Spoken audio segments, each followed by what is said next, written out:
Abantu bokufika bayayithanda iSouth Africa. Benza ngayo yonke indlela ukuthi bangene la eMzansi. Sikhuluma nje namhlanje kuMsombuluko ekseni. Abalisa abawu2, oyedwa uvele eCongo, omunye uvele eZimbabwe. Bayavela enkantolo enkulu yaseThekwini. Ngenxa yokuphatha imvume ezomgunyathi, bebefuna ukungena kwile meeting yeSADC ebanjele lapha eICC. Lo waseZimbabwe uqamba amanga ephethe imvume yomgunyathi ethi ungomunye wamaciko azonandisa lapha kwiSummit. Uyabona labantu kubethu abangenile noma babe successful ungene bebengebe saphuma.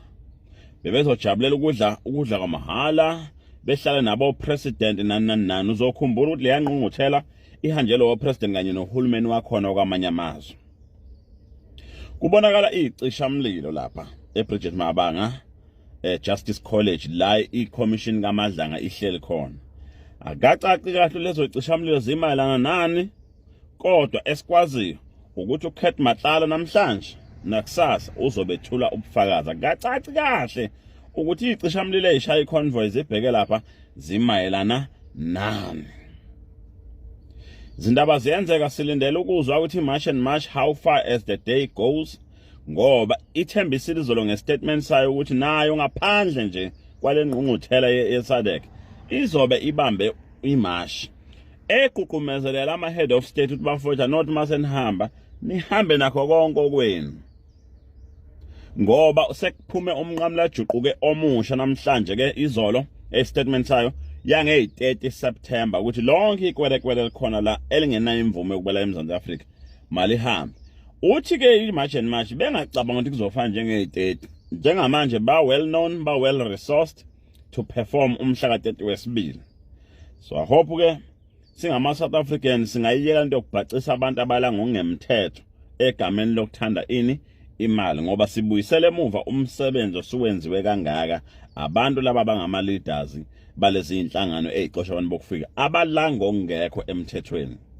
Kanti iSouth Africa njengosihlalo weSADC izothola ithuba elanele namhlanje okuziphendulela kuzona zonke intsolo abanikwe izona amanye amazwe ukuthi ba-Afrophobic bazanophobic, yonke lento abalebhelwe ngayo. So ithuba elihle ukuthi namhlanje bakwazi ukuziphendulela phenduka labo mongameli nohulumeni babo.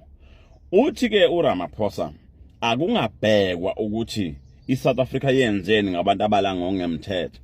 Abazinuka amakhwapha even nabo omongameli bakamanye amazwe ukuthi why laba bantu befuduka, ikuphi la bengenzi khona kahle.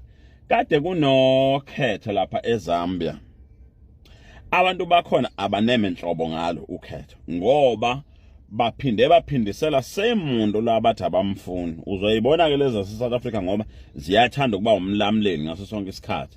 Uzozwa kuthiwa zisebenzise ichannel right yokodala ukuthula eZambia. Same thing eyenzeka la ngo-2024 abantu bevota out uCyril Ramaphosa but akaze aphuma.